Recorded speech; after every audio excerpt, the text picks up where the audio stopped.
എല്ലാവർക്കും ഫേവറേറ്റ് മലയാളം സ്റ്റോറീസിലേക്ക് സ്വാഗതം. ഇന്ന് ശ്രീ വൈക്കം മുഹമ്മദ് ബഷീറിന്റെ തേന്മാവ് എന്ന കഥ കേൾക്കാം. തേന്മാവ്.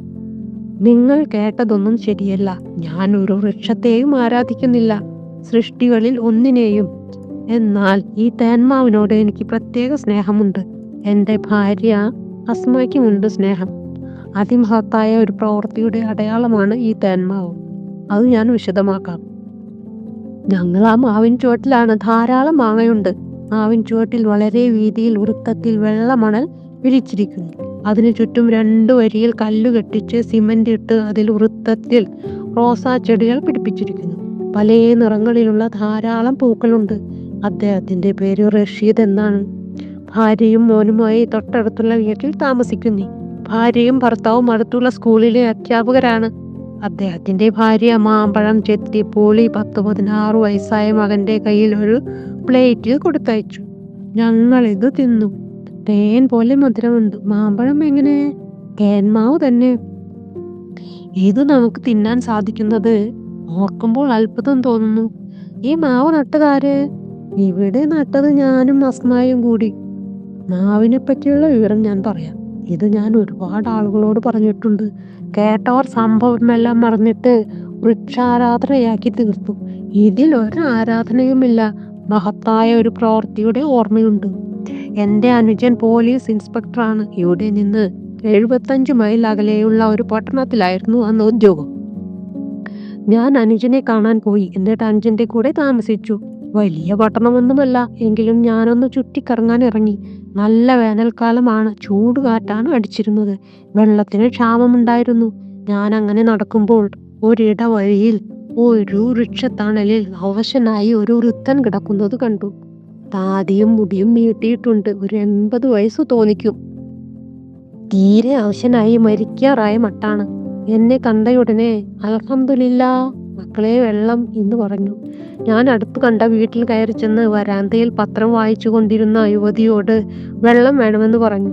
സുന്ദരിയായ യുവതി പോയി ഒരു മുന്തയിൽ വെള്ളം തന്നു. ഞാൻ അതും കൊണ്ട് നടന്നപ്പോൾ യുവതി എങ്ങോട്ടാണ് മുന്തയും കൊണ്ട് പോകുന്നതെന്ന് ചോദിച്ചു. വഴിയിൽ ഒരാൾ വീണു കിടപ്പുണ്ട്, അദ്ദേഹത്തിന് കുടിക്കാനാണെന്ന് പറഞ്ഞു. യുവതിയും എൻ്റെ കൂടെ വന്നു. വെള്ളം വൃദ്ധന് കൊടുത്തു. വൃദ്ധൻ പതുക്കെ എണീറ്റിരുന്നു. എന്നിട്ട് അത്ഭുതകരമായ ഒരു പ്രവൃത്തി ചെയ്തു.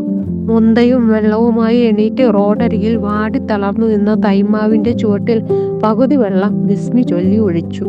മാങ്ങ തിന്നു. വഴിപോക്കർ ആരോ അണ്ടി വലിച്ചെറിഞ്ഞതാണ്. അത് കിളിർത്തു. കേര് അധികവും മണ്ണിനു മീതെ. വൃദ്ധൻ വന്ന് വൃക്ഷത്തണലിൽ ഇരുന്നിട്ട് ബാക്കി വെള്ളം വിസ്മി ചൊല്ലി കുടിച്ചിട്ട് അൽഹംദുലില്ലാ എന്ന് ദൈവത്തിന് സ്തുതി പറഞ്ഞിട്ട് പറഞ്ഞു, എൻ്റെ പേര് യൂസുഫ് സിദ്ദീഖ്. വയസ്സ് 80 കഴിഞ്ഞു. ഉറ്റവരായി ആരുമില്ല. ഫക്കീറായി ലോകം ചുറ്റുകയായിരുന്നു. ഞാൻ മരിക്കാൻ പോവുകയാണ്. നിങ്ങൾ 2 പേരുടെയും പേരെന്ത്? ഞാൻ പറഞ്ഞു, എൻ്റെ പേര് റഷീദ്, സ്കൂൾ അധ്യാപകനാണ്. യുവതി പറഞ്ഞു, എൻ്റെ പേര് അസ്മ, സ്കൂൾ അധ്യാപകയാണ്. നമ്മളെ എല്ലാം അല്ലാഹു അനുഗ്രഹിക്കട്ടെ എന്നും പറഞ്ഞ് വൃദ്ധൻ കിടന്നു.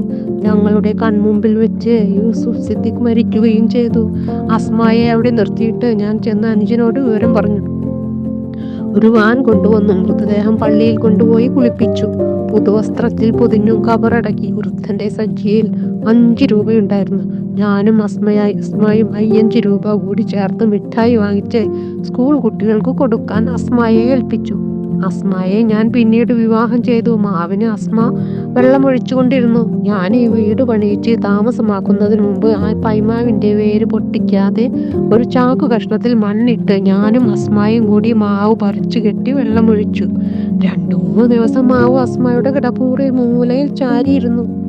അതിവിടെ കൊണ്ടുവന്ന് ഞാനും അസ്മയും കൂടി കുഴി കുത്തി ഉണക്ക ചാണകവും ചാരവും ഇട്ട് കുഴിച്ചു നിർത്തി വെള്ളമൊഴിച്ചു. പുതിയ ഇലകൾ വന്ന് ജോറായപ്പോൾ എല്ലുപൊടിയും പച്ചിലവളവും ചേർത്തു. അങ്ങനെ ആ മാവ് ഇങ്ങനെയായി. മനോഹര സംഭവം. മരിക്കുന്നതിന് മുമ്പ് മിണ്ടാൻ കഴിയാത്ത മാവിന് ആ വൃദ്ധൻ വെള്ളമൊഴിച്ചു. ഞാൻ ഇത് ഓർമ്മിക്കാം. ഞാൻ യാത്ര പറഞ്ഞു നടന്നപ്പോൾ പുറകെ വിളിച്ചു. ഞാൻ തിരിഞ്ഞു നിന്നു. റഷീദിന്റെ മകൻ 4 മാമ്പഴം ഒരു കടലാസിൽ പൊതിഞ്ഞു കൊണ്ടുവന്ന് തന്നിട്ട് പറഞ്ഞു, ഭാര്യയ്ക്കും മക്കൾക്കും കൊടുക്കാൻ പറഞ്ഞു. മോൻ പഠിക്കുന്നുണ്ടോ? കോളേജിൽ പഠിക്കുന്നു. പേരെന്താ? യൂസുഫ് സിദ്ദീഖ്. യൂസുഫ് സിദ്ദീഖ്, അതെ യൂസുഫ് സിദ്ദീഖ് മംഗളം.